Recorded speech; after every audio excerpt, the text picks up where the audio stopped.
알겠습니다. 아유, 당황했습니다. 우리 오늘 변호사님 의상 어떠세요? 아 너무 좋은. 내가 저 그래가지고 제가 괜히 이거 풀정장 잘못 입고 왔나 했어요. 아니야. 네. 근데 아까 네, 나 오셨을 여기서 때 포트피플 특집이라서 특별히 파란색 입고 왔어요.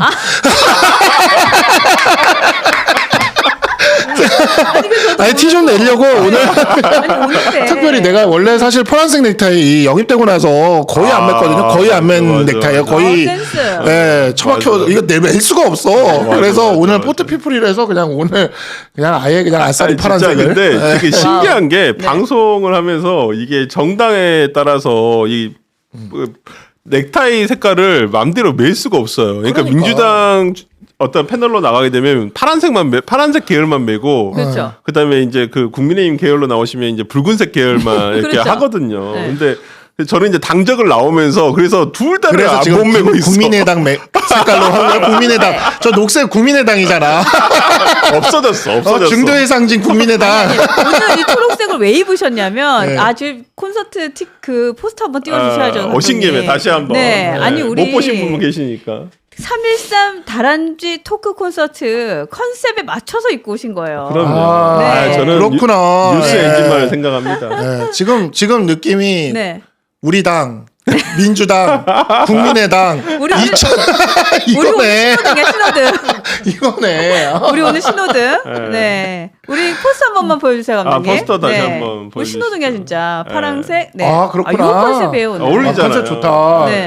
저도 그러면 녹색 넥타이. 이렇게 녹색 넥타이 메고 와요. 녹색 넥타이를.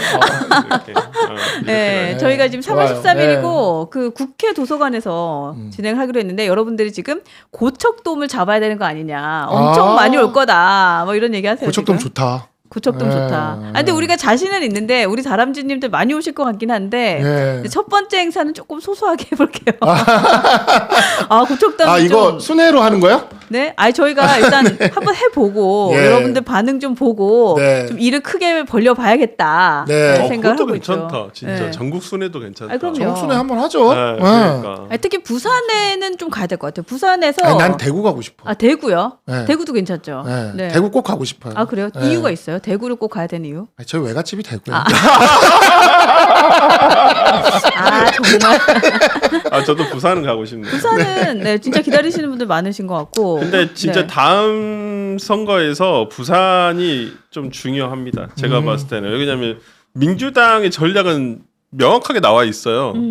수도권을 먹고 그다음에 중부권에서 반, 그다음에 호남 싹쓸이, 네. 그다음에 PK 지역에서 40% 득표. 그다음에 TK는 어차피 강원하고 TK는 워낙 득표율이 안 나오기 때문에 저는 그런 부분에서라면 지금 부산에서 요즘 민주당 지지율이 40%까지 안 나간다더라고요. 특히나 민주당 지지율이 아니라 이재명 대표에 대한 지지율이 거의 20%대에 머물러 있다고 하더라고요. 그렇군요. 그리고 문제가 뭐냐? 호남에서 과거에 김대중, 문재인, 뭐 노무현 때는 거의 뭐 득표율이 한 90% 됐거든요. 아니 그래봐야 유권자가 안 돼요. 유권자 네. 숫자가 절대적으로 작기 때문에 90%를 해도 제가 알기로는 경남 유권자랑 거의 비슷하거든요. 그래요? 네, 그거밖에 안 돼요. 근데 경남 옆에 부산이 또 있잖아요. 그렇기 때문에 근데 지금 제가 봤을 때는 광주 전남에서도 90% 득표를 하기 굉장히 어려워요. 그래요? 이재명 대표가. 근데 한동훈 대표가 또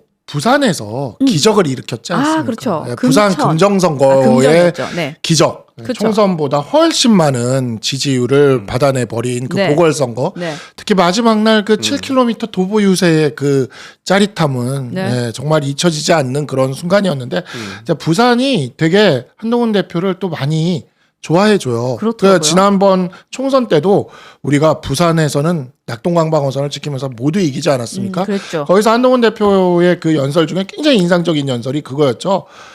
저에게 기회를 한번 달라고.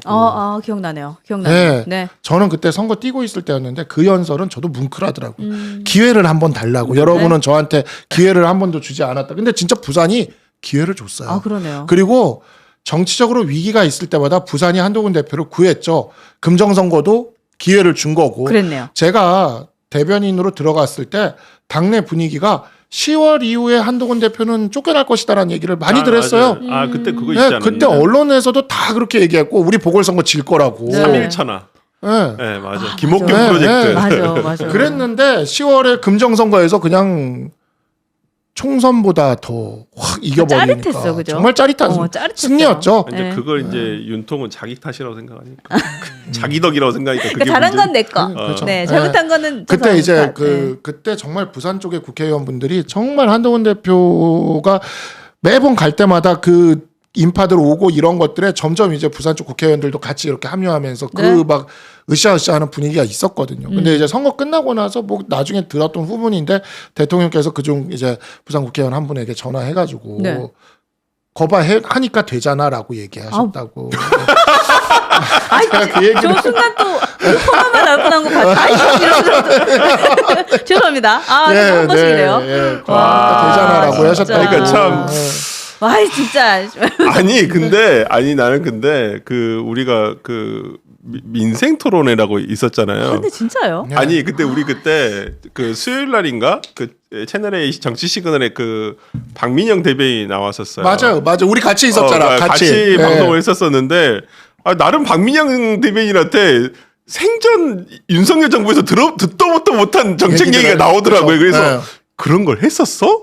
그러니까 정말 내부적으로 준비를 많이 했더라고요.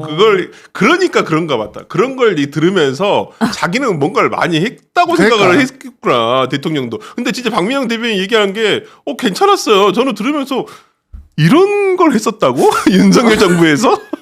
세상이 다르구나. 사는 세상이 그냥 다르구나. 그게 그죠? 이제 그러니까 제가 이상규 위원장이랑도 뭐 이렇게 되기 전까지는 연락을 종종 했기 때문에 네네. 얘기를 들어보면 이상규 위원장은 완전히 아주 우리 당에서는 정말 친윤 중에 친윤인 원외 당협 아닙니까? 그러다 보니까 얘기를 들어보면 대통령의 막 정책들을 얘기를 하는 거예요. 뭐 금투세 폐지 같은 것도 대통령이 얘기를 했던 것이다 막 하면서 정책들을 막 얘기를 하면서 그 정책들을 여당이 알려주지 않아서 우리 보수가 위기에 빠졌다라는 게 그 소위 말하는 친윤들의 네. 논리예요.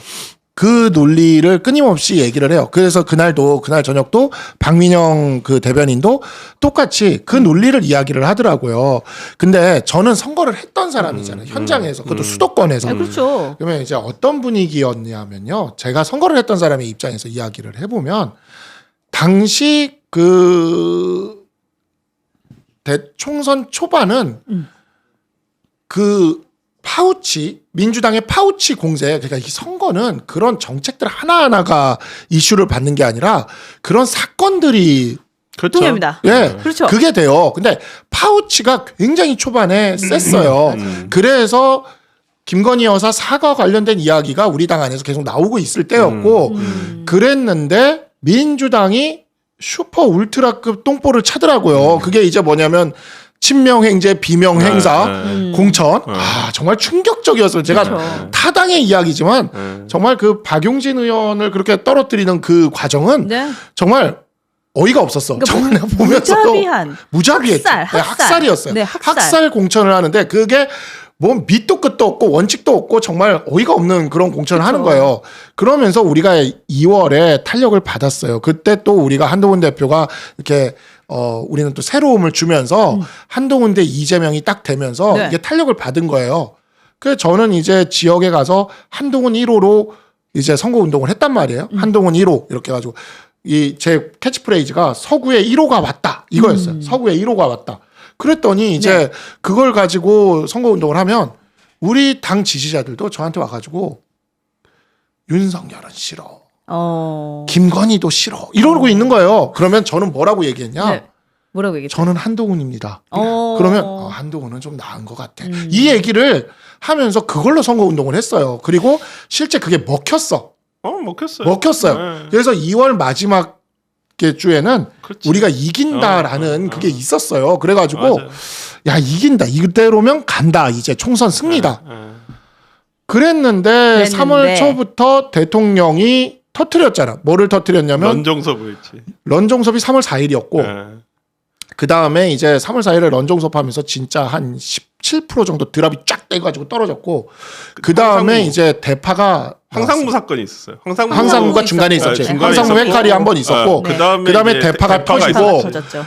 그리고 마지막 4월 1일 의료담화가 정말 결정타를 날렸죠. 정점을 탁 찍었죠. 찍었지. 근데 그 한 달이 정말 우리 필드에서 뛰던 사람들 앞에서는 그것만 생각이 나는 거야. 그러니까 런종섭, 대파, 맞아요. 의료담화 세 개만 머릿속에 생각이 나. 2월 말 정도에 제가 평론을 할 때 그때 이제 예상 수치를 해보면 아 진짜 이건 나는 과반까지는 못 간다. 왜냐면 워낙 그 견고한데 근데 한동훈 대표가 그래도 잘 그나마 이렇게 끌고 가는 그리고 그때 이 민주당 분위기가 진짜 안 좋았거든요. 그렇죠. 그래서 진짜 네. 보면 진짜 공천 과정에서 너무 뭐 말도 안 되는 공천들이 있었으니까. 근데 그래서 그 130, 40석은 그래도 가겠다 국민의힘이 이 생각을 했었었는데 정말 딱 3월달 들어가면서 저는 대파 사건이 딱 터진 날 선거 끝났다 생각했어요. 아, 그래요? 아 맞아요. 이건 네. 민주당의 맞아요. 압승이다. 네. 그 딱 그날 저는 끝났다 생각. 의료 대담은 솔직히 기대도 안 했어. 맞아. 기대도 안 했어. 아니 거기서 마지막 반격의 어떤 좀 반등의 기회가 있을까 했었는데 2,000명 무조건 고소하고 이러는 거 보면서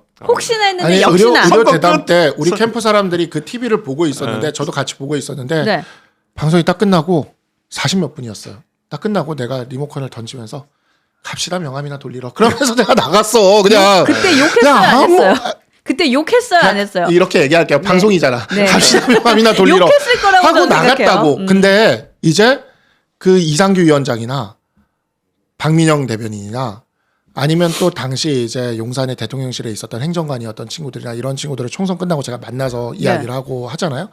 그러면 그 사람들은 그 얘기에 대해서는 얘기를 안 하고 대통령이 민생 토론회를 했는데 한동훈 대표가 민생 토론회 내용의 좋은 공약들, 아까 얘기한 그 좋은 공약들, 그 좋은 공약들을 소개를 안 해서 우리가 무너진 거다. 이렇게 얘기를 하는 거예요. 뭔 소리야? 근데 이게 열받았어, 자 우리 열받았어. 필드에서 뛰던 우리 수도권 필드에서 뛰던 우리들은 어떤 생각이었냐면 제발 TV와 지하철 등에 얼굴이 안 나오셔야 되는데 라는 생각을 했어. 왜냐하면 하세요.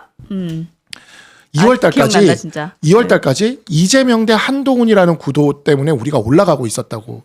그러니까 어쨌든 우리나라 사람들은 새로운 인물을 좀 더 좋아하고 그 다음에 과거에 어떤 권력을 가진 것 같은 인물들이 권력을 가진 것 같은 것들에 대한 반감이 있어요. 컨텐츠가 아무리 좋아도. 근데 맞아요. 이제 거기서 이제 용산에서 뭐 정책 개발하고 이랬던 분들이야 좋은 컨텐츠를 우리가 개발했는데 왜 이걸 안 알아줘 홍보가 부족해 이렇게 생각을 하는데 맞아. 그게 아니라니까 그냥 선거를 치를 때는 그 몇 가지 이슈를 가지고 치르는데 그 몇 가지 이슈가 너무 우리한테 압도적으로 부정적인 거예요. 일단 런종섭과 대파와에서 너무 압도적으로 부정적이니까 부정적인 게 안 나와야 돼.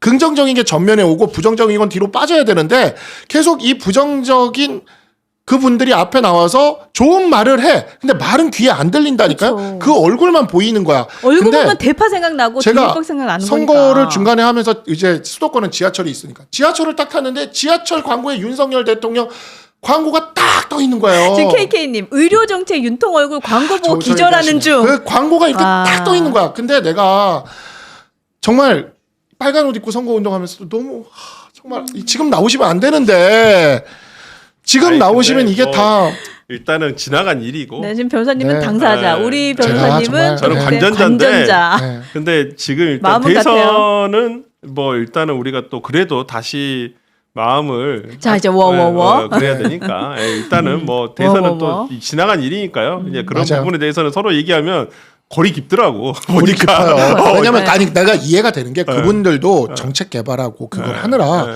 고생을 하신 분들이에요. 맞아. 근데 그게 이제 마음에 맺혀 있는 거지. 맞아. 내가 이만큼 고생했는데 네, 그리고 맞아요. 나중에 제가 끝나고 나서 정말 선거를 뛸 때는 그놈의 그 정책 자료집들이 이렇게 내려오는데 그 자료집들을 볼 시간도 없어요. 근데 내가 선거 끝나고 지고 나니까 집에서 그걸 이렇게 넘겨보니까 좋은 게 되게 많아. 정말 많아.